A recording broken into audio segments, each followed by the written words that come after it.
हाय दोस्तों, हॉरर दादा के एक और एपिसोड पे आप लोगों का स्वागत है। आशा करता हूं आप सब लोग सही सलामत है। हमारे चैनल से जुड़े रहने के लिए थैंक यू। और जो लोग अभी तक हमारे चैनल से जुड़े नहीं हैं, प्लीज जल्दी से जल्दी चैनल को सब्सक्राइब कर दीजिए ताकि हमारे नए कंटेंट्स और नए एपिसोड्स जल्दी से जल्दी आप लोगों के पास आ सके। ब्लिंकिट के बारे में आप सबने सुना है। हर 10 मिनट में कोई ना कोई खुशियां हमारे घर पे डिलीवर हो जाते हैं। पर क्या ये बात आप जानते हैं कि हर डिलीवरी खुशियां नहीं लाते। रात के करीब 2:30 बजे थे। मुंबई के एक बारिश से भरी हुई रात। मुंबई के एक पुराने अपार्टमेंट में 7वें मंजिल पे आकाश अकेला बैठा था। लैपटॉप की स्क्रीन के सामने वो कुछ काम कर रहा था। तभी उसे याद आया कि घर में कॉफी खत्म हो चुका है। थोड़ी देर सोचने के बाद उसने ब्लिंकिट खोला, कॉफी, चिप्स और कोल्ड ड्रिंक्स ऑर्डर कर दिया, जिसका एक्सपेक्टेड डिलीवरी टाइम 10 से 12 मिनट का था। वो हल्के से मुस्कुराकर कहा कि यह टेक्नोलॉजी भी बड़ा कमाल की चीज है। लेकिन उसे यह नहीं पता था कि उस रात को उसके घर जो डिलीवरी होने वाले है वो कोई इंसान नहीं करेगा। ऑर्डर प्लेस करने के सिर्फ 3 मिनट बाद एक मैसेज पॉपअप हुआ कि योर ऑर्डर हैज अराइव्ड। हैरान हो गया आकाश, इतनी जल्दी कैसे हो सकता है। लेकिन फिर भी वो डोर के पास गया, लेकिन पीप होल से बाहर देखते ही उसका चेहरा पूरा सफेद पड़ गया कि बाहर कॉरिडोर में तो कोई है ही नहीं। सिर्फ एक ब्लिंकिट का डिलीवरी बैग जमीन पे पड़ा हुआ था और उसके पास पानी में गीले पैरों के निशान बने हुए थे, जैसे कि मानो कोई नंगे पैर डिलीवरी करने आया हो। आकाश ने धीरे धीरे दरवाजा खोला।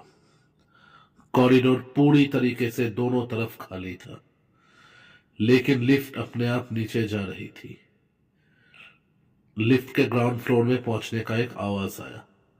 आकाश ने बैग उठाया और अंदर ले गया, लेकिन उसका दिल अजीब तरीके से घबरा रहा था। अंदर जाकर जैसे उसने बैग खोला, उसके अंदर कॉफी, चिप्स और कोल्ड ड्रिंक्स के साथ एक और चीज मिला। एक पुरानी काली डायरी, पूरा गीला हो चुका था और उस पर खून जैसे लाल दाग लगे हुए थे। आकाश ने तुरंत ब्लिंकिट ऐप को चेक किया, लेकिन ऑर्डर हिस्ट्री में सिर्फ कॉफी और स्नैक्स ही लिखे हुए थे। डायरी का तो मानो कोई जिक्र था ही नहीं। उसने डायरी खोला। पहले पेज पर लिखा था कि जो इस डायरी को पढ़ता है वो अगला शिकार बन जाता है। आकाश को लगा कि यह कोई सस्ता जोक होगा जो कोई उसके साथ कर रहा है, किस तरीके का चीप प्रैंक। लेकिन फिर उसकी नजर नीचे लिखे नाम पर गया। वहां उसी का नाम लिखा था, आकाश मल्होत्रा, और उसके नीचे आज की डेट। उसका गला पूरी तरीके से सूख गया। तभी किचन से बर्तन गिरने की आवाज आई। आकाश डर के मारे वहां भागा। किचन खाली था, लेकिन फ्रिज के ऊपर पानी से लिखा हुआ था कि ऑर्डर कंप्लीट हो चुका है। आकाश की सांसें तेज हो गई। उसने तुरंत फोन उठाया और ब्लिंकिट कस्टमर केयर पे कॉल किया, लेकिन सिर्फ स्टैटिक आवाज ही आ रहे थे। और फिर एक धीमी सी औरत की आवाज कि डिलीवरी तो अभी शुरू हुई है। और देखते ही देखते कॉल कट हो गया। अपार्टमेंट की सारी लाइट्स ब्लिंक करने लगी, एक बार, दो बार, 3 बार, और फिर पूरा घर मानो अंधेरे में डूब गया। सिर्फ उसके फोन का फ्लैशलाइट जल रहा था। फ्लैशलाइट में आकाश ने देखा कि हॉल के एकदम कोने में कोई खड़ा हुआ था, ब्लिंकिट का डिलीवरी यूनिफॉर्म पहने हुए, चेहरा अंधेरे में छुपा हुआ था। सहमते हुए और डरते हुए आकाश ने पूछा कि तुम कौन हो। वो आदमी धीरे धीरे आगे बढ़ने लगा। उसके गीले शूज से पानी टपक रहा था। आकाश देखकर हक्का बक्का हो गया, क्योंकि ये पैरों के निशान और बाहर के पैरों के निशान हूबहू एक मिल रहे थे। लेकिन जैसे ही फ्लैशलाइट उसके चेहरे पर पड़ा, आकाश के मानो रूह कांप उठे, क्योंकि वो कोई इंसान का चेहरा नहीं था, बस था एक काला खाली सा अंधेरा, और उस अंधेरे के बीच दो चमकती हुई सफेद आंखें। वो डिलीवरी बॉय अजीब आवाज में बोला कि लेट डिलीवरी के लिए मैं माफी मांगता हूं। फिर उसकी गर्दन धीरे धीरे टेढ़ी होने लगी, 180 डिग्री तक। आकाश डर के मारे सुन पड़ चुका था, उसके पैर जम चुके थे। वो चीखना चाहता था, लेकिन उसके आवाज मानो बैठ चुके थे। तभी उसने देखा कि घर की हर दीवार पर गीले हाथों के निशान बने हुए हैं, जैसे दर्जन लोग दीवार के अंदर से छू रहे हो। फोन साइलेंटली वाइब्रेट हुआ। डिलीवरी पार्टनर का रेटिंग नीचे सिर्फ 2 ऑप्शंस दिए हुए थे, 5 स्टार या फिर रिफ्यूज। उसने रिफ्यूज पर क्लिक कर दिया और उसी पल पूरा घर एक जोर की चीख से गूंज उठा। डिलीवरी बॉय, जो टेढ़ा गर्दन वाला था, सीधे आकाश के सामने आ गया। उसके सामने ही उसका चेहरा धीरे धीरे मेल्ट होने लगा। उसके अंदर से दर्जनों चेहरे नजर आ रहे थे, जैसे लोग उसके अंदर फंसे हुए हो। सब एक साथ चीख रहे थे, हमें भी ये ऑर्डर मिला था, लेकिन हम घर नहीं लौट पाए।